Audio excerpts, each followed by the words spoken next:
Okay, firstly, can I take this opportunity to welcome everyone to the latest in our series of automotive sector forums and webinars. At our most recent forum, we covered the extensive topic of the dealership of the future.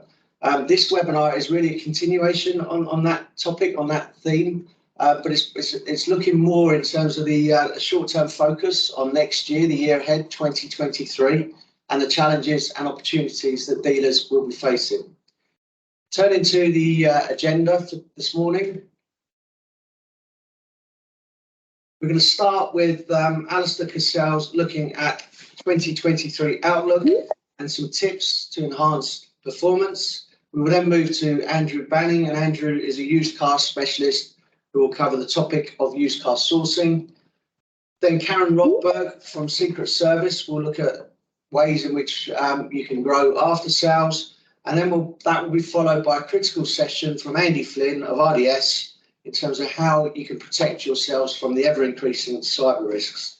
Finally, the MHA CF team, corporate finance team, including Alistair and Rob Dando, will provide an update on sector M&A and deals themes and lessons from the recent due diligence assignments that we've been involved in. A couple of points of admin. All of the presenters welcome questions. There is a Q&A box or a tab at the top, so please put any questions in there. We will endeavour to answer them as we go through, but they will be recorded and we can take away any questions that we need to as well. Both the slides and the video recording will be made available to attendees and will be shared subsequent to the webinar, including contact details for any of the presenters. So that's it in terms of introduction. So now over to Alistair to give us a flavour of 2023 outlook and some tips. Good morning, everyone, and thanks again for joining. So you probably won't learn too much here that you didn't know, and far be it from us as non-motor trade operators to try and explain how to run your business. But what you might find is a little bit of background information that you haven't seen, and also maybe some salutary reminders as we go into what looks like it could be a bit of a more challenging year. Although I think we see that pretty much every year since the Brexit vote that the next year is going to be more challenging. So anyway, prepared is obviously better than being not. So a couple of weeks ago, I went to a session run by the VRA, the Vehicle Remarketing Association, and they had some excellent content there. One of the speakers was from the Bank of England. He's a regional guy, and he actually did a bit of time spent some time explaining to us, what was happening with inflation and what was happening with the economy and where they saw that going. And I think the first chart we've got here basically shows the inflation trend from back in 2004, and it shows you that we've obviously reached what they think is going to be a peak at around about 11% at the end of this year. But the forecast for the bank is actually quite an aggressive drop in inflation, to the extent where they think that by this time next year they'll certainly be getting within grasp of their long-term 2% target. And one of the problems that they've got at this moment in time is that they can't fully discern with the UK economy exactly what the main drivers of inflation are. Now, clearly, we're subject to some global effects on that, which seems to be the current government seems to like to give most of the blame to. But it's different from the inflationary effects in some other economies. So, for example, in the US, it's much more driven by the supply side and by the fact that the labour market is particularly tight in the US. So you've got shortage of labour, tends to drive up wage costs, feeds back into inflation. And again, in the US, they're not as exposed to some of the energy shocks that we're feeling so prevalently in the UK. So I think the good news is that the bank think with the actions that they've taken so far, and potentially a few subsequent movements in the bank rate, that inflation is going to come back under control, and by the end of next year we're going to be back towards the 2% target. And that brings us on to the next chart. So this is quite on the surface of it, it looks like quite a complicated chart. And it is, and I'm going to try and explain it, or remember exactly how they explained it. But basically, the trend lines show the point in previous recessions where growth went negative. So where we started to experience, negative GDP. And basically, what it does is it shows you the depth and the length of the recessionary periods. The most recent ones being back in 1980, 1990. Steve probably remembers 1990. I'm not sure I do. I was still at school then. And 2008, which is probably, a fairly recent memory for most of us. And I think the interesting part on this is that what they're predicting at the moment, and there's two lines to look at here, they're the sort of yellow lines that are the same colour as the text on the chart, is that what they're predicting is a much shallower recession than we've had in the past, but probably a fairly lengthy period of very low growth or no growth or negative GDP. There's a couple of lines in there. The dotted line basically looks at if the interest rates are held at 3%. So that was their prediction. If they held it at 3%, the recession would be shallower. The likelihood is, and we think the markets are priced in, that the interest rates will probably have to rise to about 4.5%. But they're very much now watching this, because what they don't want to do is overcorrect and make the recession deeper and potentially longer in itself. So I think the good news from this chart is that, looking at the economic trends, it looks like it's not going to be as bad as it was, in some of the previous recessionary periods. And if we move on and we look at the sector outlook, and primarily we're going to have a look at what the forecast is for cars. So this is the SMMT forecast run at the end of October and published in November. And what you can see is it gives you, recent history. It shows you 2016, which is pretty much the peak, around about 2.7 million units.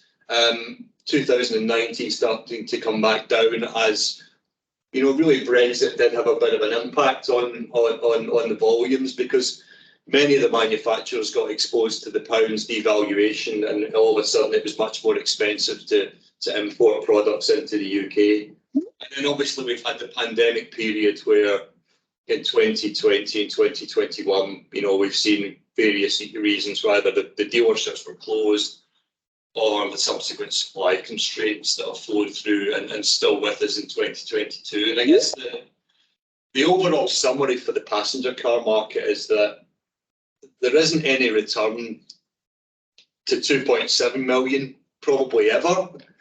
There probably isn't any return to what most of the manufacturers would have considered a normal market at 2.2 million. So when I was at Volkswagen, we very much saw the market very steady at between 2.2 and 2.3 million. It doesn't look like that's going to happen anytime soon. And it looks like this year is actually going to be the lowest of the last three markets. SMMT predicting, I think, just under 1.6 million units. And next year, probably around about 1.8 million units. So what we're going to see there is actually a pretty big fall off from where the average of the market was pre-pandemic. And of course, that has implications for lots of different, aspects of the sector. And we're going to definitely pick up on some of those, later on. In commercial vehicles, it's a slightly different picture. They obviously had a bit of a boom in 2021 as we all started getting things delivered, from Amazon and well, from everyone else. So, the commercial vehicle market has been pretty hot. Supply constraints have continued, through 21 and to some extent in 22. But I actually met with somebody that runs one of the commercial vehicle brands. They got quite a big piece of share, and what he said to me the other night was that actually they quite like running the business with this current level of supply. The factory keeps saying, do you want to take some more product because we can now make it? And he's saying, actually, I'm all right as I am, because fundamentally it's more profitable. And it's actually one of the things he said was it's actually less stressful, for the staff, because we're not having to run 100 miles an hour all the time and just burn people out, because we've got excess supply that we're trying to push into the market. So it'll be interesting to see if many other OEMs take that route. Of course, it only takes one to want to be a hero and press the go button. But at the moment, the commercial market looks much more stable, and next year, 350,000 on light commercials looks like it's a real possibility, which would be back much more in line with where we would see that market normally. We've got a chart here just illustrating the share of the market that alternative fuel vehicles have got. Now, this is going to become a real big issue, I think, as we move forward. We're sort of patiently waiting for the government to announce the outcome of its latest consultation for the zero emission vehicle mandate. And some of the hints on that are that they're going to start to get a little bit more, shall we say, prescriptive about the share of sales that manufacturers have to achieve that are zero emission vehicles. And one of the rumours is that by 2024, all OEMs will have to have reached a penetration level of around about 24%. So that's pretty much in line with where people think the market's going to be. But if you look at who's doing those sales at the moment, it is disproportionate, because some manufacturers really haven't got any zero emission vehicles in market at this moment in time, and some have got the majority of their portfolio tending that way. So it is disproportionately distributed at this moment in time. But I guess that the message is that the market's growing. Have we had the early adopters? Have we had the more expensive vehicles come into the market and be purchased by wealthier people? Is there a risk of the revolution stalling a little bit? Is there an issue with the government taxation regime potentially having an impact? I think all of those things will come into the focus next year and will be debated hotly. And you can expect to see some more opinion content from us on that as we try and support the industry moving forward. And in terms of the LCVs, you can see it's a much slower build. They've got a slightly less aggressive target, 2035 for LCVs, to become zero emission vehicles. So we're seeing less product in the marketplace, but more and more coming over the next few years. But certainly nothing like the penetration levels that we're seeing in passenger cars. So the next chart, and apologies, this probably isn't a great internet chart. There's a lot of detail, but what I didn't want to do was flood us with data in this session today. But I thought I'd just try and give a little bit of comfort around used cars, because I think used cars is going to be a key battleground next year. And it'll be really interesting to see how that market develops. So what CAP HPI are telling us is that there isn't really a strong correlation with movements in GDP and demand for used cars, and subsequently, valuations for used cars. They've run all sorts of regression analysis over, historical data, and they basically just don't see very much correlation at all. So when the economy goes into recession, people still buy used cars. And we're not really seeing or expecting to see big corrections in the market in terms of values. So what CAP are predicting is that next year there'll be a fairly normal reduction in values of around about 5%, and they expect to see the majority of that taken in the first half of the year. And they're pretty good at predicting this now. They've got fantastic data, and obviously make the most of it. And you can see on the chart on the right, the huge line that was associated with 30% growth in used car values. And thankfully, what we haven't seen is any collapse in that or any real distress in the marketplace. And following on from that, you can still see that there are some products in the market where actually the used valuation is well in excess of the new one. So if anyone offers you a deal on a Porsche 911, or perhaps someone's got one in the garage that's not doing very many miles, it's probably worth a damn sight more than than what a new one would be, and there's some extraordinary movements here, and we still see that in the lower end of the market as well. I saw some data that suggested that a Vauxhall Viva should be worth about £4,000, is currently worth about £7,000, which is just incredible. I mean, the car was barely worth £7,000 when it was new 3 or 4 years ago. So I guess the quick summary on this before we get on to a few tips is inflation set to peak in the next quarter, fall progressively in 23. Interest rates will be adjusted to control that.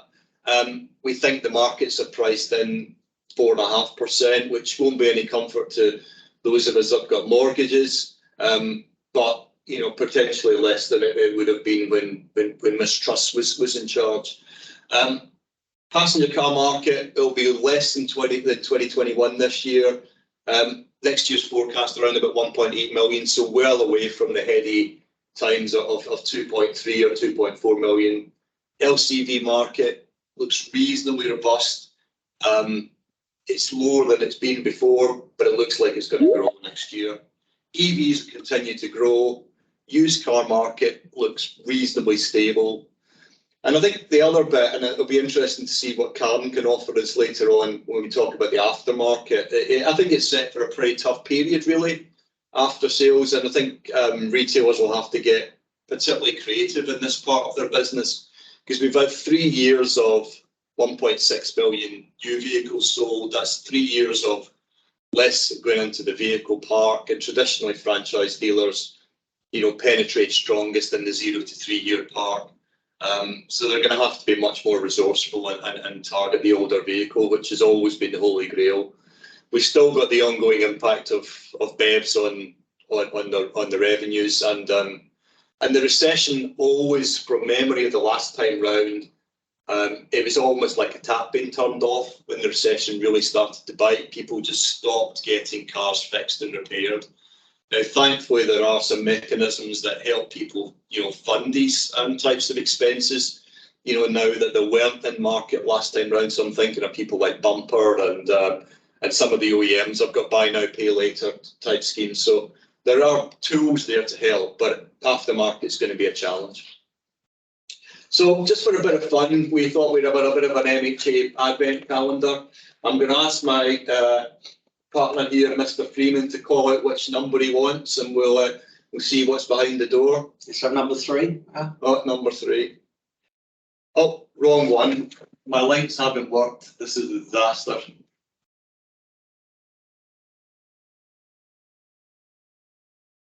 So I had all these set up to work particularly automatically. And, technology has failed us.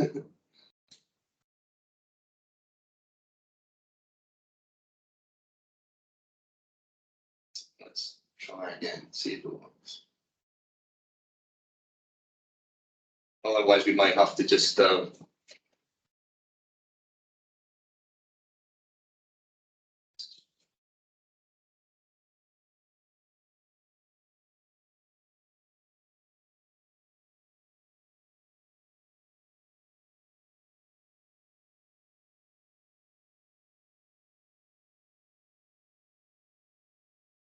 Just take them in order, can we? no,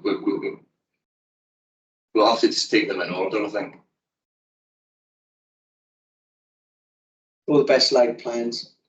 Yeah, it worked when I tested it earlier on, but maybe it's because there's so many people here. So some of the tips are, the first thing we were going to say was, this market, there'll be a lot of people operating in it, haven't really had to worry about cash. And cash is the thing that tends to hurt dealerships when things tighten.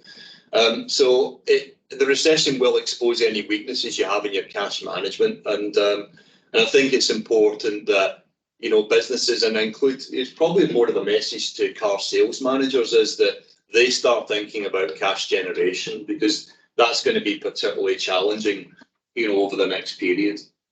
We'll come on to this in more detail because Andrew will cover it in his section, but used cars is going to be a particular challenge. As we've said, the vehicle park's dropped. There's going to be a far less, used cars available in the market, particularly the 0 to 3 year cohort. And having a different strategy than perhaps you've employed in the past, where, maybe you were able to source vehicles that were ex-rental, cars haven't been going into the rental market, and therefore those vehicles aren't there to be remarketed. Same with some of the corporate stuff. There just hasn't been the volume there, to basically, fund the used car market going forward. So ensuring you've got a good strategy there is going to be really important. The third thing I put on here, and I discussed this with a few chief executives, and they said, well, the normal thing we would do would be to look at our costs, and costs inevitably in car dealerships are people.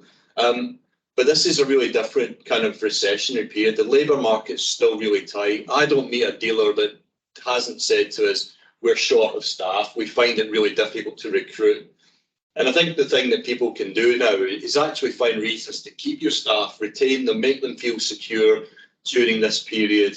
Think about what their benefits packages is. If you can't fund a pay rise necessarily, but think about what other benefits you put in place. We're seeing quite a few dealers use salary sacrifice to put people into electric vehicles as company cars. Potentially that can be a benefit that also generates some remarketing stock for the business as well. This one's probably one that I've tried to transcribe from my own life at home, where you look at, well, how many subscriptions have you got? Dealerships have to subscribe to so many different things, whether it's additional systems on top of their DMS, whether it's even just things like the performing rights license that you have to pay.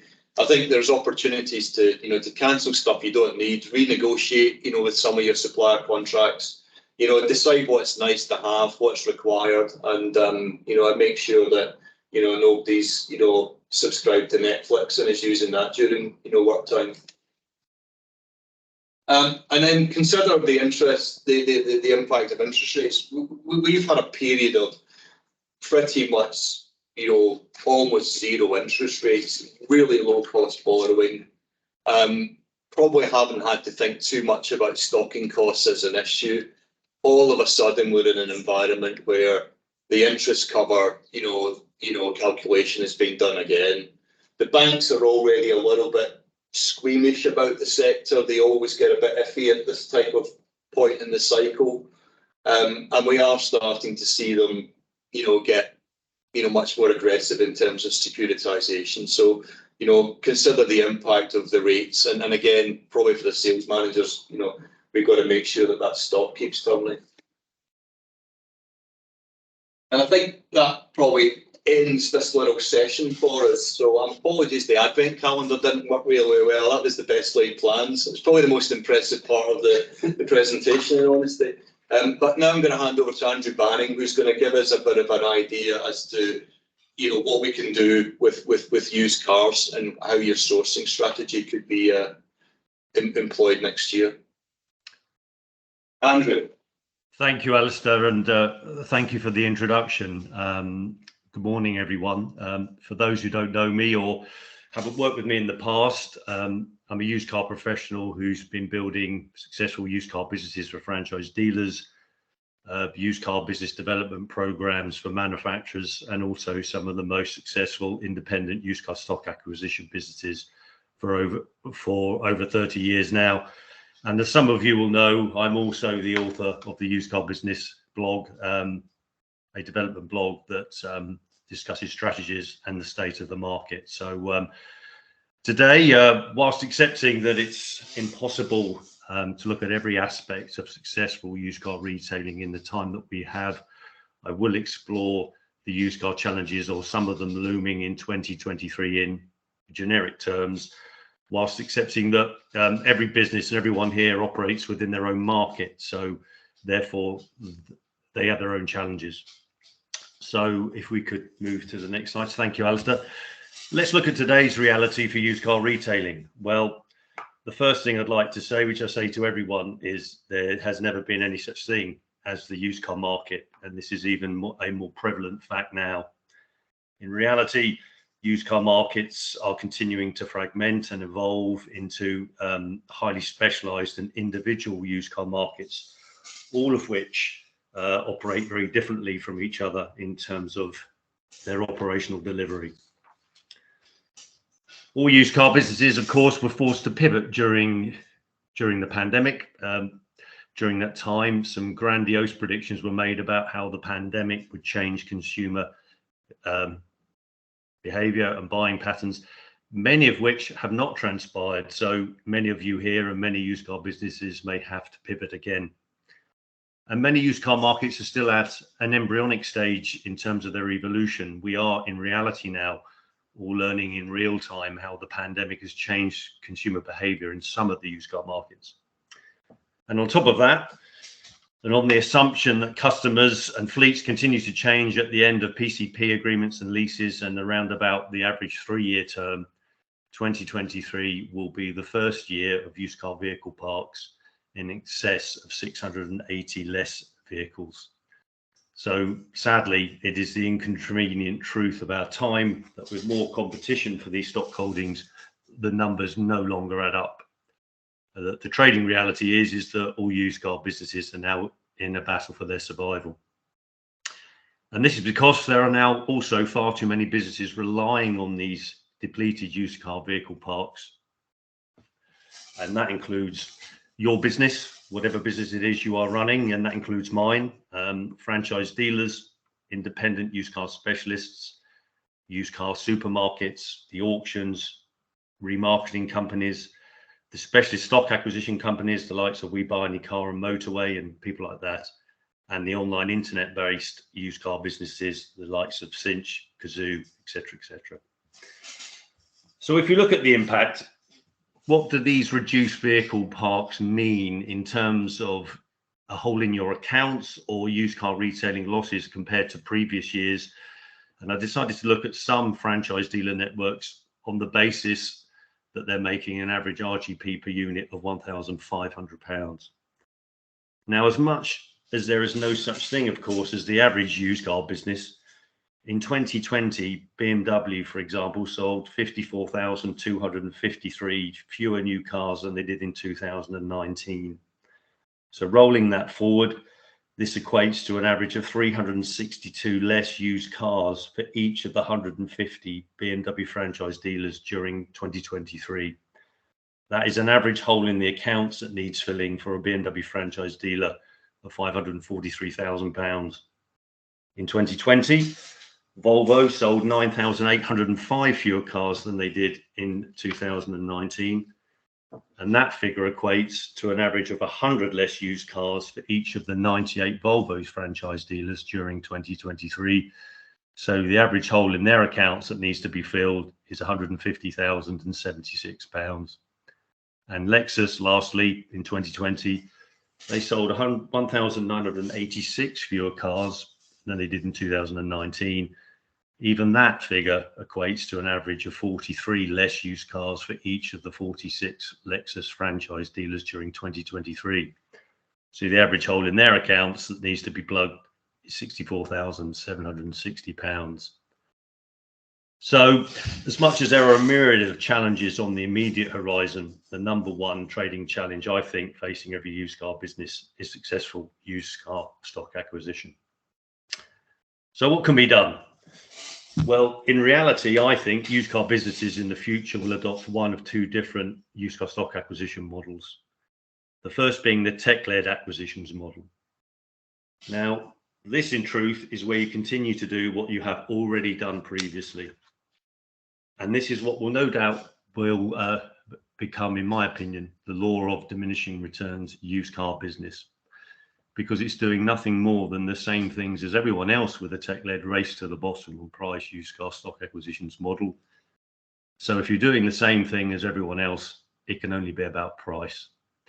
And this will be one that invariably means you are continuing to rely on all the old sources of stock, part exchanges, which in reality will be the cars that will now probably no longer be arriving back at the dealership, auctions, electronic stock trading companies, and perhaps ringing private sale adverts. All of this, which will only ensure that your business pays the absolute maximum for used car stock in any given moment, because you are sadly going to the same old watering holes that every other used car business that doesn't have an effective used car stock acquisition solution goes to for their for their used car stock. Alternatively, you can decide to observe the masses and do the complete opposite and build a fit for purpose, excellence in execution, hybrid model used car stock acquisition business. And this will be one that grasps the challenges, what's going to be required, but also the trading opportunity for the first adopters. In effect, this will be an excellence in execution hybrid acquisitions model of employing successful used car stock acquisition professionals, those knowing how to leverage technology in the acquisitions process. And this will leave you in a different place, because this will result in the used car stock acquisition business run by professionals that understands your trading advantages, does not fear we buy any car, and does not make the mistake of going toe to toe with them in the stock acquisitions market. It will also be one that understands that it must change the disposal narrative with customers, one that can look within the four walls of your business and ensure your used car stock acquisition business can lock in all new and used car sales into returning to your used car operation. It will also be one that can take on board the rinse and repeat ethos, the ethos of planning many future profit opportunities from a single new and used car acquisition and sale. It will be one also that understands that the used car stock acquisition relationship starts the day the customer takes delivery of the car, and that further growth will only come by targeting the customers of your fellow franchise holders and business owners, and learns to be comfortable with that fact. And most importantly, it will be a business that enjoys continual access to used car stock acquisition professionals that know how to target the customers of your fellow franchise holders and business owners, that knows where the most lucrative markets of stock supply are, how to find those customers and build trust for your business as the business to contact when these customers want to sell their car. So if you could move on, Alistair, please, to the next slide, the do's and don'ts. Just a quick slide, and I wanted to start this section with a quote, because I love this quote by Ann Landers, and in fact I reference it quite a lot, and it is right at the top of the page there. You can see it. Opportunities are usually disguised as hard work, so most people don't recognize them.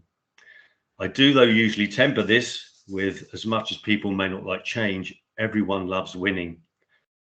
In the main, the sector is now paying for the decisions of the past to outsource essential used car operating skills to third-party businesses. Ironically, businesses that are now far more bigger and far more financially powerful than yours. So moving forward, what would be my simple do's and don'ts? Well, I wouldn't rely on Auto Trader for your sales inquiries and margins. I certainly wouldn't go toe to toe with We Buy Any Car with your used car stock acquisition program. That ship sadly has sailed, and besides, you can't afford it. Recognize that competitors like We Buy Any Car run their model the way they do because they don't have your trading advantages. Choose instead to understand your own trading advantages and leverage them. Stop expecting to build a profitable used car business by purchasing used car stock from auction houses, and stop talking to each other and other people in the trade. You need to start speaking to people who don't understand the industry and what their car is worth, which is end users. What would I do? A brief list. Well, do employ and or develop professionals who possess the skills to use social media to build targeted databases of value for your business, and then build trust via targeted messaging campaigns. Those who know how to target the most lucrative markets of supply for used car stock holdings. Understand that the only data that matters is the data that is directly valuable to your used car business, but that you will also need to build this resource yourself and on a continual basis. Appreciate and understand the skills in order to succeed now, and that these skills are not only in short supply, they're also in very high demand in the market. And learn to look outside the industry for these skills, because the industry has never developed them for itself. So I thought we'd look at a case study. If we could move to the next slide. Thanks, Alistair. And what one part of a successful used car stock acquisition campaign would look like.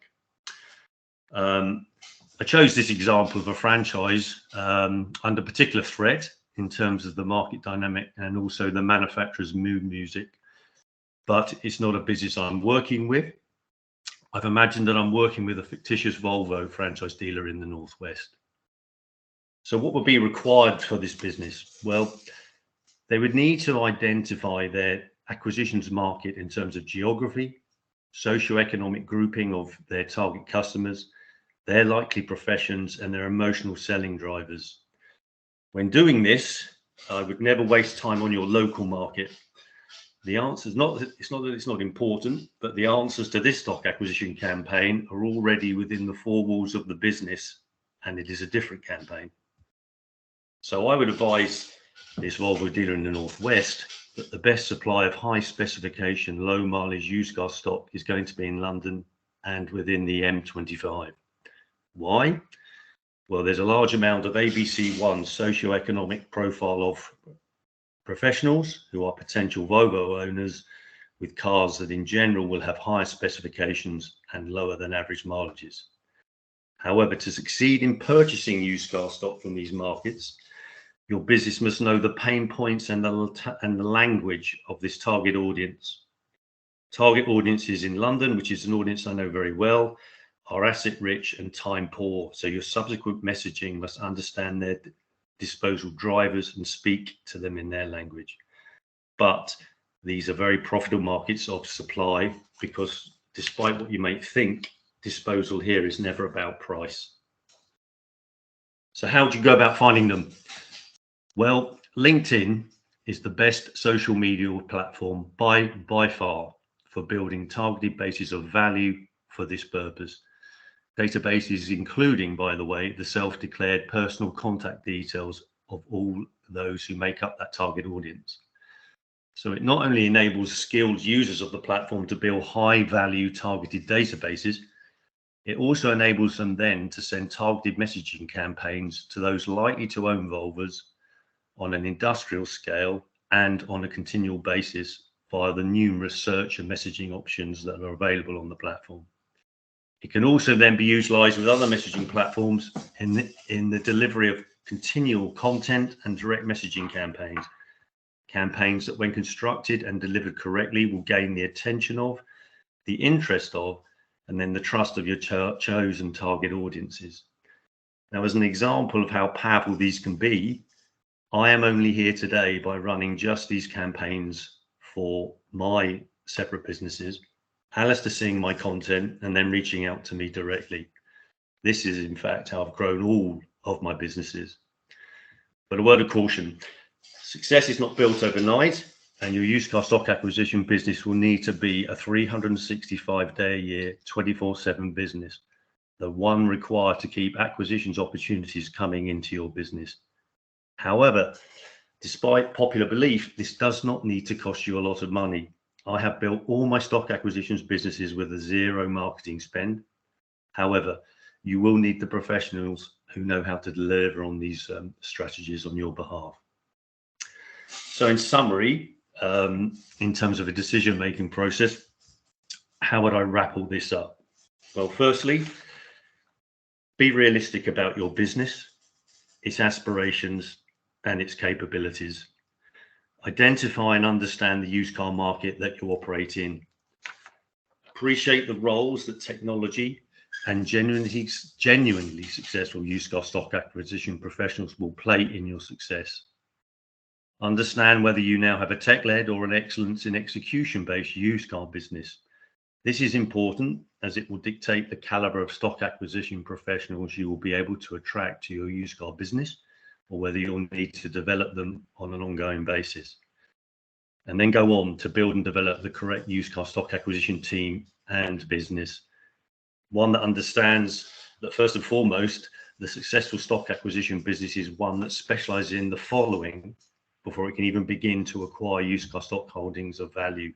It has to be a highly efficient data collation business, one capable of building high value databases of value. It also has to be a highly effective marketing business. Owners of the cars you want to purchase will not contact your business if they do not know that you purchase cars. And second and lastly, that the first aim of your used car stock acquisition business must be to build your continual stock acquisition opportunities fund. That's it. Thank you for listening, and thank you, Alistair, for doing the slides, and I'll hand over to the next presenter. Thanks a lot, Andrew. I think we're ready for Karen next. Karen, have you requested control of the slides, or? Yes, you have, so I should be able to do that.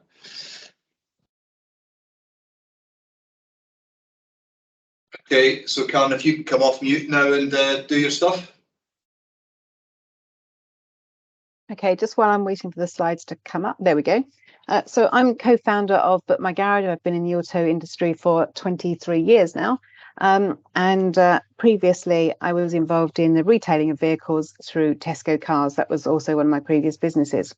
So But My Garage launched in 2013, and we've had just under 6 million customers have come to us to get an instant price to compare an MOT and service and repair deal.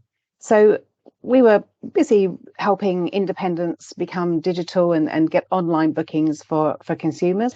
And then we had the franchise came to us and said, actually, we need help too. We also want to get conquest retail customers into our workshops. So we tried to just put the franchise on to But My Garage as it was, and we quickly realized that actually, although you wanted the same customers, you were very different businesses and needed to be treated differently. So we came up with Secret Service, and the reason being is because we wanted to be able to protect your brand values whilst also driving in older vehicles into your workshops. And so that took quite a lot of programming to be able to pull that together and make it work. And over time, we've now been working with three of the top 5 of the AM100, as well as other groups as well. And we get fantastic results. So this presentation is more about how do we do that and why do we do that? And actually, most importantly, typically for a franchise, they would have a marketing budget that was for vehicles, for selling cars, but not necessarily for after sales. So we had to also come up with a way in which it wasn't going to disrupt the way that franchise operated, but also give them what they needed.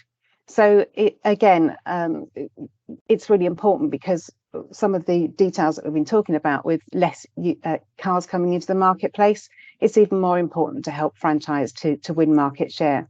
So we needed to do it in a way in which it was going to be guaranteed returns, risk-free, and actually achieve all the results that we needed. So I'm not going to talk any more about the impact upon the less cars being sold. I think Alice has already done a fantastic job of explaining that. But clearly there are going to be impacts in 2023 for the amount of vehicles that are in our franchise workshops. So also vehicles are older now. People are holding on to the vehicles for longer. So again, though, typically you would get the independents, and the fast fits would also have the major share of the older vehicles. And actually we've got to turn that around now. We've got to help franchise to actually win the older vehicle car park. And that's one of the things that we're really successful at doing, is identifying consumers as they come with their needs for car servicing and MOTs, to actually highlight that franchise workshops is approachable, and they can go ahead and book with them. And part of the misconception we have to overcome is that consumers think that franchise servicing is expensive. They think that you're not interested in servicing older vehicles, and they think that you'll only service a vehicle if they've bought it from you. And part of the reason why consumers think this is because the fast fits are spending a lot of money on marketing on Google and elsewhere to say, look, we're 60% cheaper than dealer servicing. So they're being educated to think that franchise servicing is expensive. So even when you get the OEMs coming out with, with special deals and things, the cost to actually market that and try to get that as a consumer message out there is cost prohibitive. So that's why franchise typically would spend a lot of time and effort on retention, but not on getting new conquest customers. But you can't do that anymore in today's marketplace, where you've got less cars coming into the marketplace that are new. You have to look to actually conquest customers with older vehicles. Excuse me a moment. try and get through this quickly. We've got a few minutes. Okay, so how do we compete with the independents then? So what we don't do is we don't discount your servicing. We're not giving you a new system, another system. We're making it really easy for you to actually reach an older vehicle park.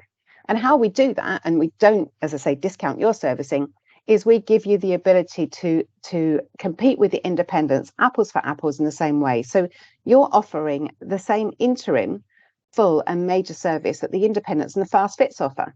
So because you're unbundling your normal manufacturer service, for instance, what you're actually able to do is compete apples for apples to get consumers to come through your door. And then, of course, everything else is an advisory through your vehicle health check, etc. And that works really successfully in that we've achieved 83% across our franchise partners of the bookings that we're generating for them. And they're not leads, they're actual bookings where consumers are booked for the service. 83% of those bookings are for brand new customers that the franchise has never seen before. So it is possible to win conquest business. And yet so many franchises think it's not because it costs so much money when you try and run your own pay-per-click campaign. But when we're doing it collectively for you as an industry to turn the tide and to turn consumers into the franchise rather than going into the independent market, then we can make it successful, we can make it work. And typically, because the cars are older, they're actually achieving a higher final invoice value than the normal vehicles that are going through your workshops. So it works on both counts. So how do we do this is typically 50% of the bookings would come through Book My Garage itself, the comparison site. We've got a lot of consumers coming to that site through our SEO that we've built up successfully over the years. Our marketing department are absolutely awesome at running the various campaigns. So not just relying upon our own comparison site, but we also run all the different digital campaigns to actually attract customers in your area of interest for your brand. So we run specific campaigns for you as well. But most importantly, during COVID, it became clear that a site would suddenly have to shut down because it was pinged, and you needed to understand what booking slots were available and to be able to turn them off quickly if a site could no longer take any bookings. So we did the programming to read the diary of availability. We didn't increase any more systems. We actually did it in a very clever way because we do all of our own programming in-house, and it didn't require any other third parties. So very quickly, we were able to look at the diary of availability and only fill slots that were available and that were required. So we do that in a number of different ways. Sorry, I got very excited about the and I can't go back now. Okay, so we got very excited about how we were able to attract new customers, and as I say, typically it's 83% of the customers that we attract are new, but also we can help you with retention too.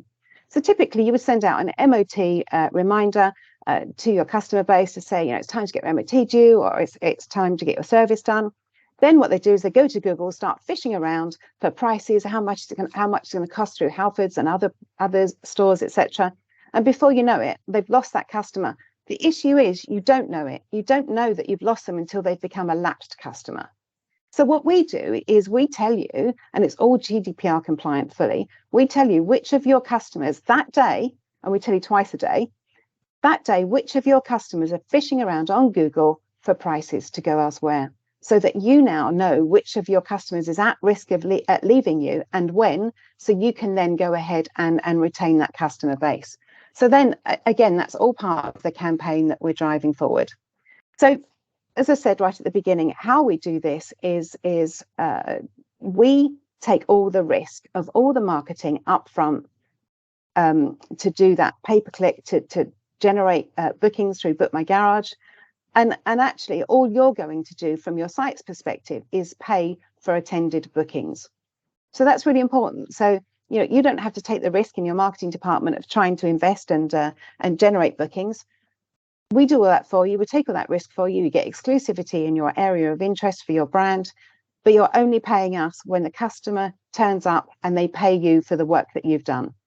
And then also included in that is the retention piece as well. So it's increasing your profitability. It's taking market share for you. We are proving with our partners, one of our top 3 AM100 dealer groups, we've driven in 60,000 bookings to them now. And, that's something that they just simply couldn't do themselves. So you might even have sites that are fully rammed for the next 3 weeks, but there's going to be times when customers are cancelling the next day, a booking they made for the next morning, they're cancelling that. That's the type of thing that we're really good at, is filling last minute available slots as well. So it's so important today to find ways of making your business more profitable and putting all of your efforts into retention of a shrinking customer base is not the way forward. You have to gain conquest customers and you have to gain market share. And of course, Secret Service is there and demonstrably proving that we are being successful at it. So hopefully I've saved some time there, Alistair. I've gone through that very quickly, and again, created some time if anybody have got questions at the end of that. That's fantastic, Karen. Thanks so much for doing that. I think we're just going to try and give control to Mr. Flynn.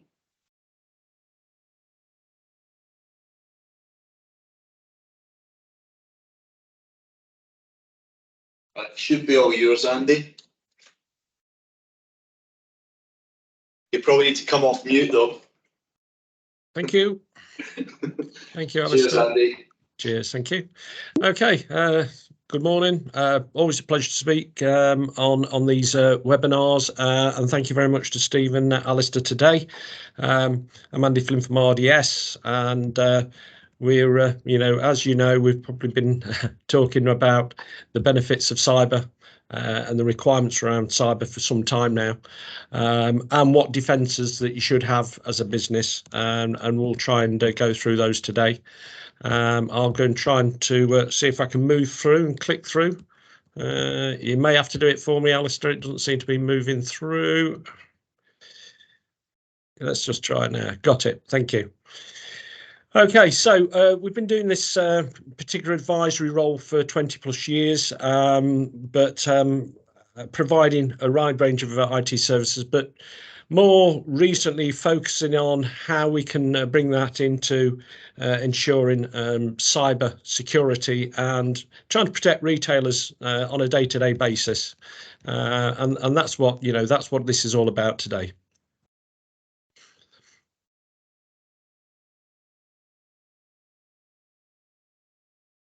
Seems to have gone off at the moment. Tell us if they are. Find it. Thank you.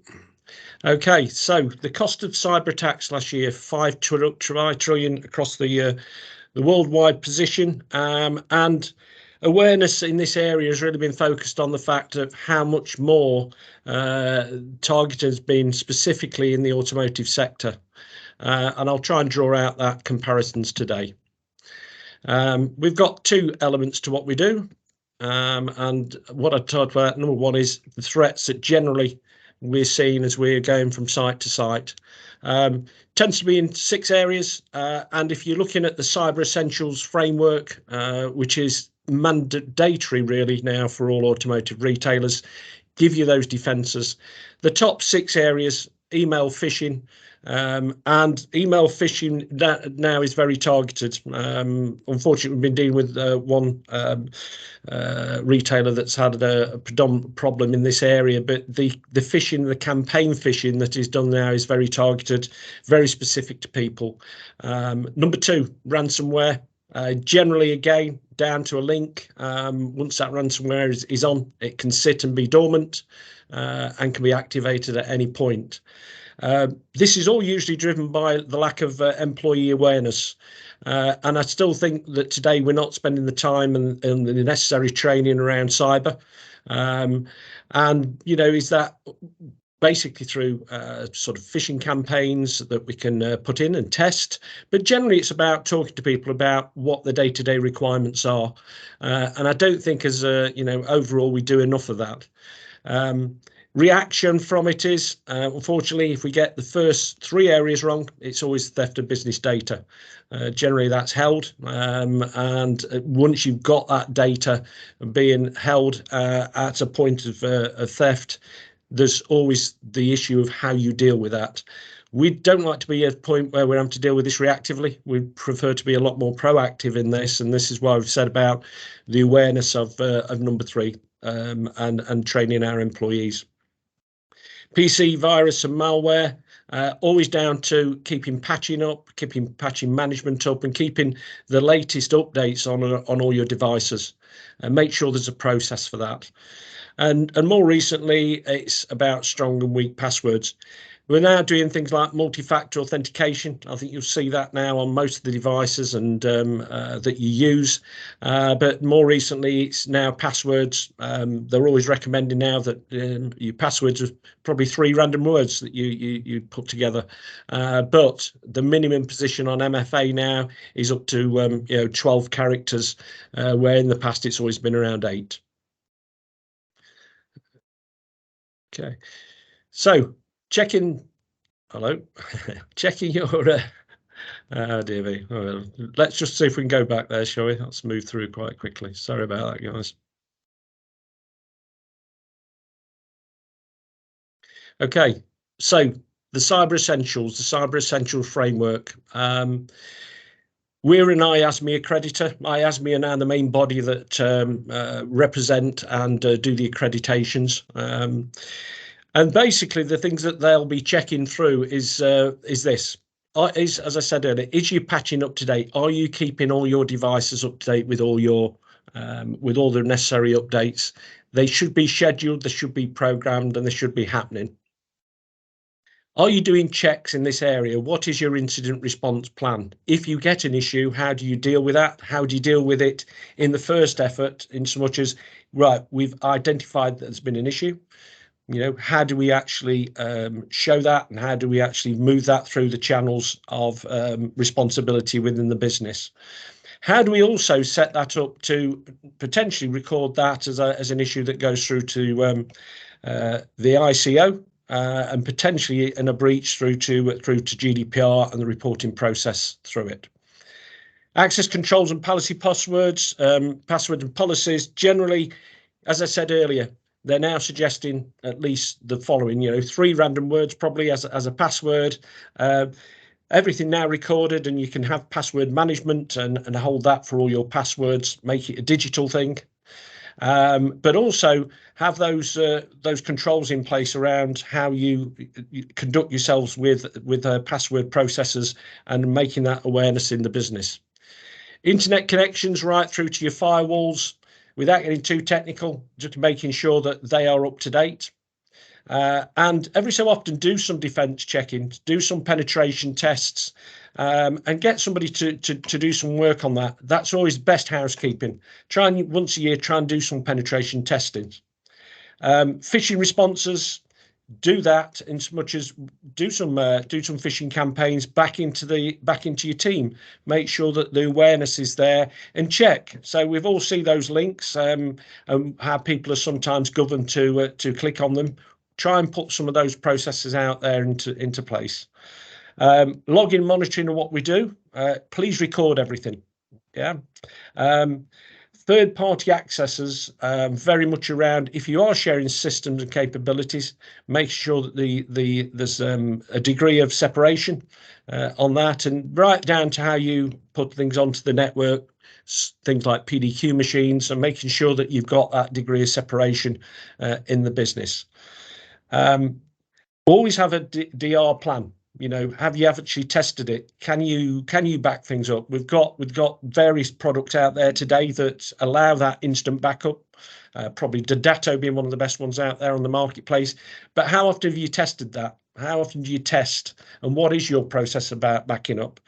And then the other thing is threats and intelligence. The NCSC, the National Cybersecurity Centre, put out there a daily and monthly bulletin just on automotive about what to be aware of. So I would again, always suggest have a look at that, see what you can do, and see how you can move forward as a business. Okay. So just to go through this very quickly, yeah. So from our perspective, we look at core services, and from our perspective, we try to look at a technical overview, both looking at how you deal with things on a day-to-day basis, but also through to that 24/7 monitoring, and ensuring that you as a business are working your way through to Cyber Essentials and getting support around that. the minimum position now for any businesses, whether it's body shop renewals contracts, whether it's fleet contracts, whether it's any work with the government and any of the MOD contracts, there should always be that CE or Cyber Essentials platform. Today, as a business, you've got to have that. That demonstrates all the requirements for an ICO, but also from a GDPR perspective. Make sure you do this overview. I can't tell you enough, because at the moment, over the last 3 months, we have had 250 incidents of where we've had to go in and work with people. So please do keep checking this. This is becoming more and more paramount. Okay, a little bit about us. Andy, Danny and Nigel been together a long time putting this type of program together, and we're always welcome to try and help people now. As I say, we like to be proactive, and we certainly don't want to be in any position where I'm to help people after the event. So yeah, appreciate some of the time today. I've tried to keep that quite snappy. I know we were quite tight on time, and I do appreciate your time today, Steve and Alistair. And if there's any questions later, I'll be able to answer those. So I'll pass you back through. Andy, just a very quick one. Obviously, you mentioned on one slide a horrendous number, 5 trillion. Obviously, in terms of the sector, we're hearing some really big cyber activity, Emerald Fray, Pendragon. Just for the people on listening in, is it really at that top end that most of the concern is, or is it across the whole of the sector, irrespective of size? Okay, well, basically, I think it's all sizes, to be honest, all sizes of retailers.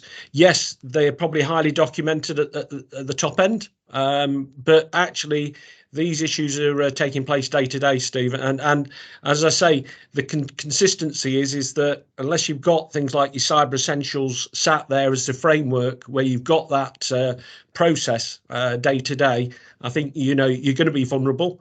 And our experiences is that I've been working with one retailer, have been out of systems now for 6 weeks and virtually bringing the business to a standstill. But that can work from small to large, and I think the awareness and the training of our staff doesn't matter if it's one person up to 5,000 people. The reality is we should all know and be aware of what we need to do and what the practical solutions are and what we can do as a business, to safeguard, our valuable assets. And the valuable assets you've got is your data. That's great. Thank you very much, Andy. Thank you very much. Okay, so moving on to our final topic, M&A. We at NMHA have been very active in the last 6 months in the M&A and deals environment for motor retail groups. And I think there's a number of reasons why that's the case. Whereas this webinar, we've tried to take a bit of a look forward to 2023, a short-term performance improvement look forward. I think we need to almost go back to actually the level of fundamental change that is happening within our sector, within motor retail, to understand why the situation is as it is within the M&A environment, and the fundamental areas that are actually changing it up, that are influencing both the level of deals, the attractiveness of deals, and also valuation. So if I just briefly cover those and they're included on this slide. Everyone's aware. We covered these in our previous Dealership of the Future forum.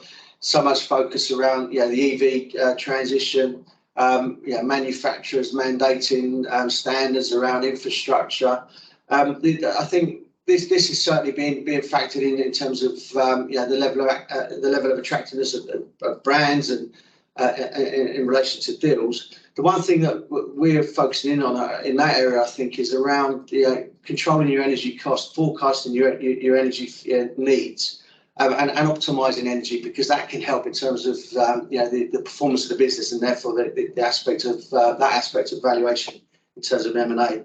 Clearly, also the second area is around agency sales, new automotive retail. If you look at the numbers of manufacturers that have now said in terms of the UK distribution networks that are moving to agency. It's a very significant number, some element of delays, but it's something that's really changing the underlying business and how you operate, and hence the attractiveness of the business and also valuation of the business. And that links in, I guess, to the other areas around digital and network viability and OEM's plans in terms of network sites and operations, which could impact again in terms of the level of M&A.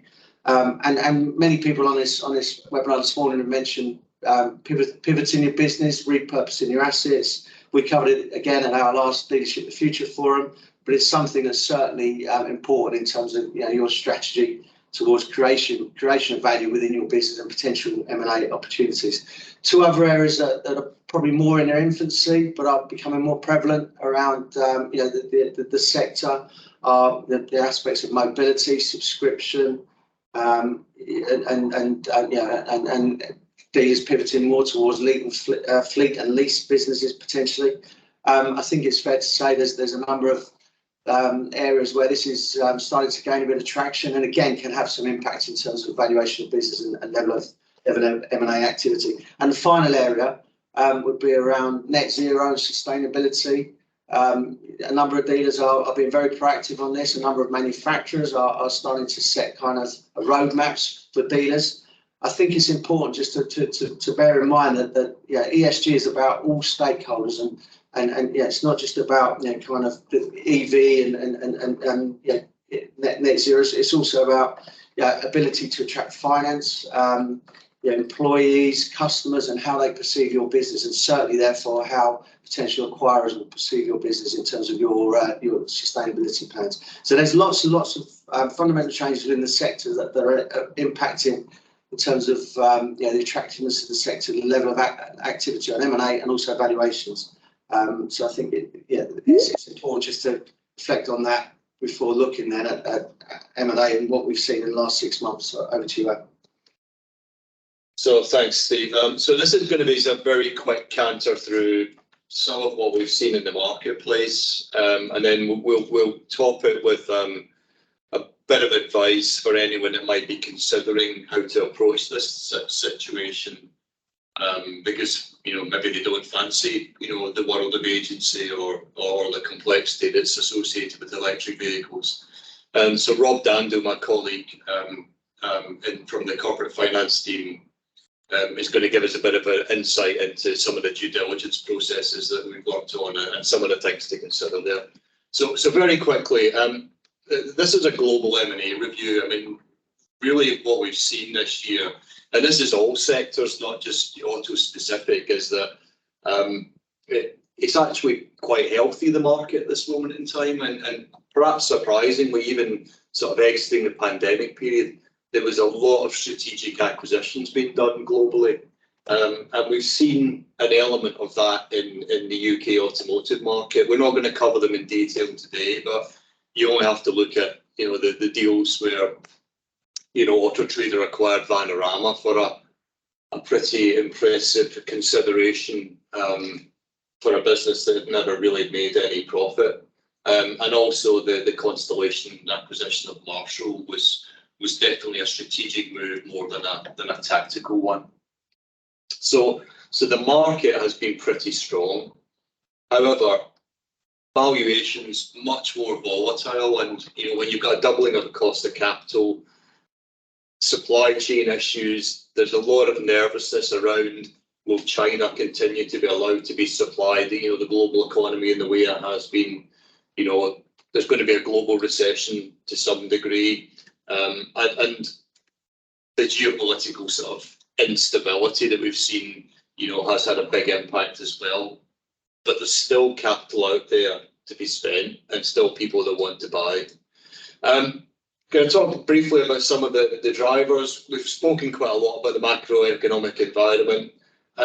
It's probably, you would say, maybe not a great time, but actually my experience in this sector is that post the last recession, post when we were out the worst of the contraction, that was when we saw most of the consolidation driven.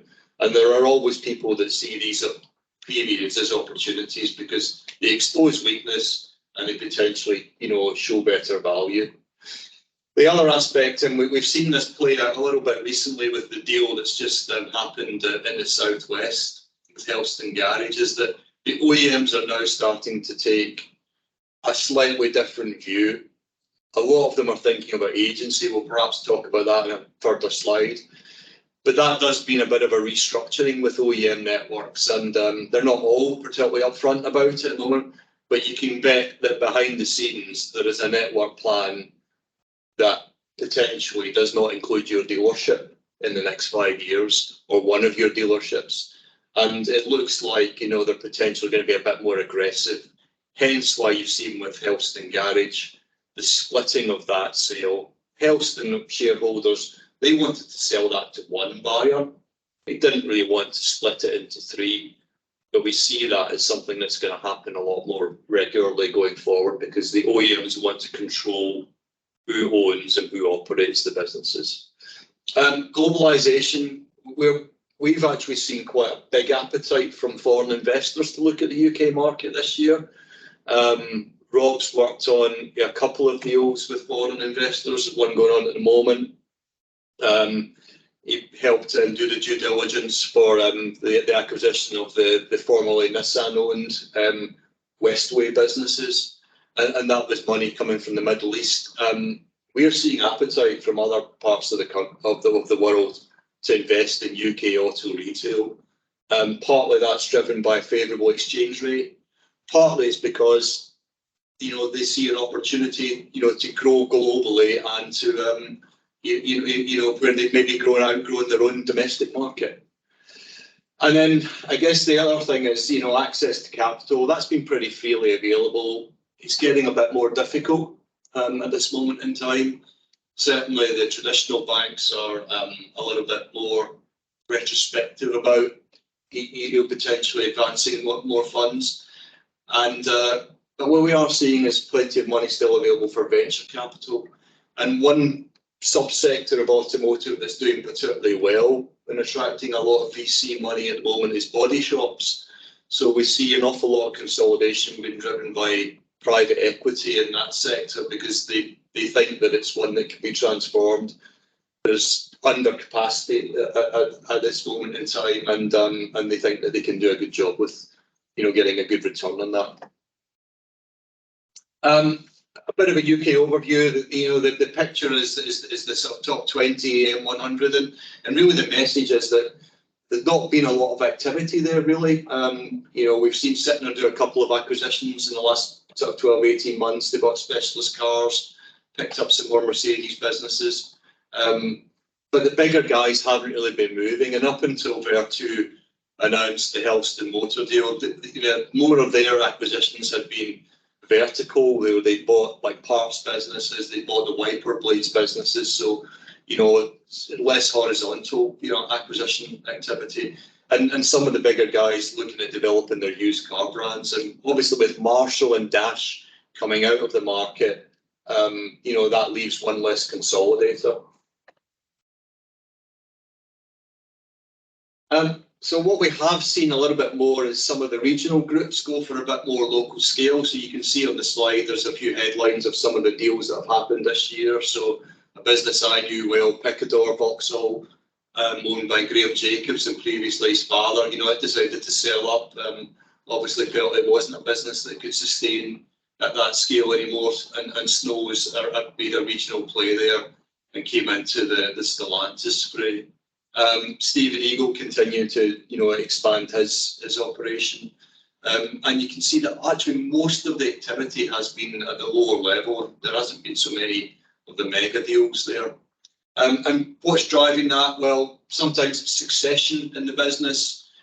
We do see issues where either the children aren't in the business or they don't want to be trusted to run the business going forward.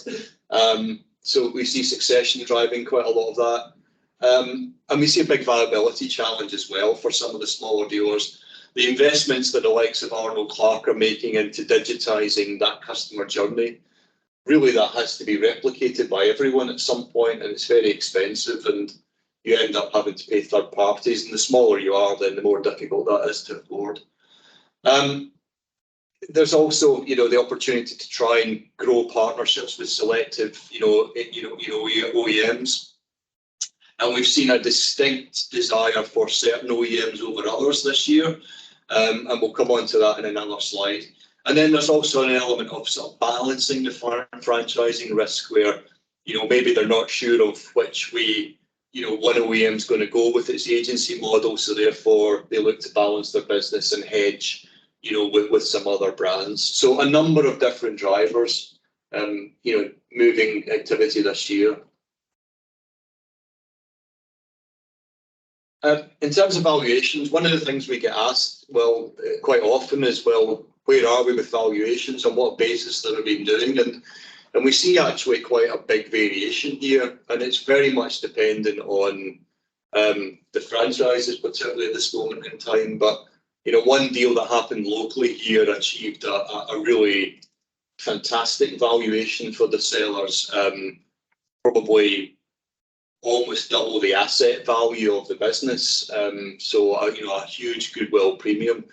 But we really think that was driven by a couple of factors. One, it was a foreign investor who really wanted to pivot and expand into new brands. And two, the brands at the time were doing particularly well. They've had continuity of supply over the pandemic period, and they've really grown market share and have a good reputation of being good brands to work with. So a number of different factors there. But I think we've probably seen the high water mark at this moment in time. And, going into the next year, it's probably going to be valuation mechanisms, maybe based on, what's the average of the last 5 years profitability and, multiply it by 2. We're not seeing any goodwill being attracted to certain brands in the market. And you'll perhaps see that on the next slide, where we basically say, what's hot and what's cold. So, we don't see any activity really for the Stellantis group of brand businesses. We're hardly seeing any turnovers. I know I mentioned Picador there, but for the amount of dealers that they've actually got and for the discontent that there is in that market with those brands at the moment, it's we're not seeing very much activity. Likewise with Renault, not too many deals being done. Ford, very, very quiet. Volvo, a little bit of movement. I think it's fair to say that there's been a bit of uncertainty about Volvo's position regarding the agency, but that's now been cleared up, and the dealers are signing their contracts and look quite happy. And just a few deals with BMW and Mercedes. The latest one being the foreign investment of the Heading Group coming in and taking some of the Mercedes-Benz retail sites, and that was a pretty big deal. They've even taken Mercedes-Benz World, which must have cost them a few quid, to do that. See very little for JLR, a few local deals with Sinclair taking on Sugars, but not a great deal there. And then what's been hot in the market is very much Kia, Hyundai, to an extent Toyota. Not so many deals involving MG, but lots of people wanting MG in the marketplace, and they've been able to expand their network and also consolidate it with higher quality operators. So that's a bit of an idea of what we've seen in the last 12 months as to what's hot and cold. And at this point, I'm going to hand over to Rob, who's going to give us just a bit of a flavour of, what you would do in terms of, how the process works, what you might have to do if you're thinking about selling, and, and a few tips to end us off. So Rob, all yours. Yeah, good morning, everybody. Thanks, Alistair. So my name's Rob Dando. I'm a corporate finance partner at MHA, and I lead our transaction services group based in the London office. And as Alistair mentioned, we've worked on, especially in the last sort of 6 to 12 months, quite a few automotive sector transactions. And like most deals, not one of them has been the same. The slide in front of you sort of outlines an overview of a typical M&A process. It's not necessarily automotive sector focused, because selling a business is, there's certain things that you have to, or a process that you have to follow, whether you're selling an automotive business or whether you're selling, a retailer or a manufacturer, whatever it may be. So we work with clients to kind of step them through this process, hold the hand, however tight or loose they would like us to do, depending on how sophisticated they are in the M&A transaction sort of process. So what we do is that sort of phase one is the preparation, which is paramount really to a successful deal. This is where we kind of get the financial history of the business kind of up to scratch, make sure that everything that you're going to want to put forward to a potential buyer can come up to the scrutiny of their due diligence. And we obviously, working on both the sell side and the buy side, we've got a good feel for what works for buyers and what they need to see. You know, we benchmark against industry transactions that we can see. We help you construct the forecast to make sure that there's some sort of rigor around. Then we go into the second phase, which is kind of preparing the marketing materials, sounding out buyers. We've drawn up the buyer list, gone through that with you, and then start sort of drafting the process letters, the NDAs, the teasers, the information memorandums, all the documents that you would want to take to market to put your business in the best position for that sale process. And then we walk through the transaction, sort of phases 3 and 4, approaching those investors, getting them through due diligence, helping you as the seller be ready for that due diligence, populating the data room and making sure that everything, is there for the buyer to look at. And then phase 4, finalising the transaction and hopefully getting money in the bank for the successful seller. So, Alistair, if you could, yeah, thank you. This slide, and apologies the business of both of these slides, they're obviously an M&A process, sort of takes anywhere from 3, 6, 9, 12 months. So to try and articulate this in kind of 2 slides is quite challenging. Before we kind of take a business to market, we work with the business to kind of get them what we call vendor ready. So as I sort of explained previously, making sure that the business is what I would call from the buy side sort of diligenceable, that the business has demonstrable track record of its financial information. There is corroborative evidence for what you're putting forward to potential buyers, whether that be kind of KPIs of how you look at the business, whether that's, used car margin, new car margin, service hours per serviceman, whatever it may be, that you've got a track record of that. And then you can use that to build your forecast as well. So you can demonstrate kind of the underlying value to potential buyers.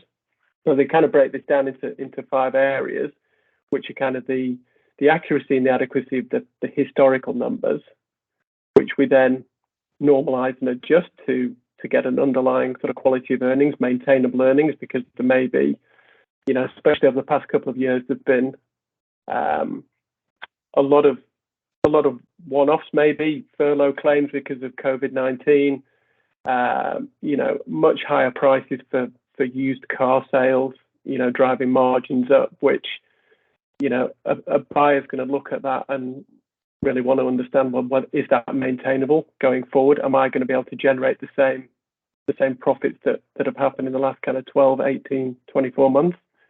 That leads into obviously the budgeting and forecast piece, where we're all probably very familiar with the hockey stick kind of scenario that people want to put in front of a buyer, but we've got to be able to, put some credence behind that and make it believable for a buyer. And then we just sort of, the last 2 points are on sort of how we bridge the financials, why things have moved. I talked about used car sort of sales values and increased margins. Buyers want to understand that, and for us to be able to sort of articulate that in whether that be pictorially, graphically, or through words, is hugely important. And then there's kind of areas that can be improved in the business or synergies, where we've seen with the buyers that we've worked with recently, the reason that they've been interested in these businesses is, like Alistair mentioned, not only to acquire either greater market share of brands that they already sort of have an active marketing, but also new brands, but also they've got existing head office, back office staff where you can gain synergies, cut out a bit of overhead from the business that you're buying, and therefore that's going to attract a healthier valuation for you as the seller because the buyer can see those synergies. And then if we can just move to the next slide, please, Alistair. And hopefully you can actually read this slide. It's probably a bit clearer than the other two. As I mentioned before, you know, key to a successful sales process, a lot of things have to align, but being prepared is paramount. Nothing gives a buyer more appetite for doing a deal if they can actually get comfort that what they're looking at in diligence has been prepared properly and there's actual structure around the sales process. We've found that a lot of businesses that we've looked at haven't been prepared when we've been working on the buy side, and it's made our job harder, but it's also made it harder for the buyer to get comfortable with the transaction that they're doing. So, you know, simple things like the monthly management accounts, because obviously a deal's never done, well, when I say never, 1 in 12 chance that it's going to be done at the year end. So it's important that your monthly management accounts kind of reflect what an audited annual position would look like. You know, so making sure you've got those OEM bonus accruals kind of calculated and justifiable. Your used car valuations, warranty provisions, staff bonuses are included, you know, for the sales staff, all that sort of stuff. Another area that's been sort of quite prevalent in what we've looked at is we're actually buying smaller parts of businesses out of larger groups. So that carve-out analysis, being able to demonstrate to a buyer that the business that they're buying is got a full sort of cost base and it's been carved out of the bigger entity properly, if I can put it that way, so that you're apportioning the cost correctly to that portion that the buyer's potentially looking at. The other thing, and obviously, you know, all business owners and management, their primary focus is on running the business day to day, but they have to be kind of available during a sale process for people like us working on the buy side. So that finance and operational kind of management availability is key for a smooth process. Talking to the OEMs, obviously not too early, but kind of getting them on side that if you're going to go through a process that they're kind of buying into that. We've had a couple of instances where the OEM has not been particularly happy that the business is being sold or that they've not been included in the process. And Alistair, maybe you can talk more about that from kind of your experience, you know, with VW and what have you, shortly. But the other thing as well is that the being prepared bit is making sure that you've got your professional advisors lined up as well when you're ready. You know, when you're looking for that exit, you need to be kind of ready to go before you actually go, which is again is where we've seen processes fall down. You know, we picked up the pieces on a sell side process where the business weren't prepared when they went to market, and it's a lot harder to kind of pull yourself back from a position of, I wouldn't say untrustworthiness, but you know, not looking like you're prepared and not being advised properly. It can actually kind of diminish the value of your business. I think I'm kind of done there. I'm bang on 11. Brilliant, Rob. Thank you so much for that. And just talking to Alistair there, and it's about engaging the OEM at the right time. We can advise on that. So that's a really good point. Literally right up on the timeline. So I think the first thing I'd like to say is to thank all the presenters, the speakers today. It's been very informative. Really enjoyed that. And thank you everyone for listening. Any feedback, please do pass through to us. Any other questions, you know, we can take them, you know, kind of via email or through contacting any or each of the speakers. We will share the video recording and the slides And we will continue our series of webinars and forums. Probably the next one I think will be a physical one. We've certainly got people that are interested in a tax update with our sector specialist tax team. Also consumer duty. We're now, as part of Bakerton International, there's a Freefs, the legal firm, are also a member of UK member of Bakerton International and are leading the way on consumer duty. So that's something we shall be covering going forward. And I think that's all that's left for me really to say, other than to, again, thank you all for listening. Have a great day, and happy Christmas to everyone. And please don't forget to open your advent calendars today, although maybe not Alistair's advent calendar. Cheers. Thanks a lot, everyone. Goodbye. Cheers.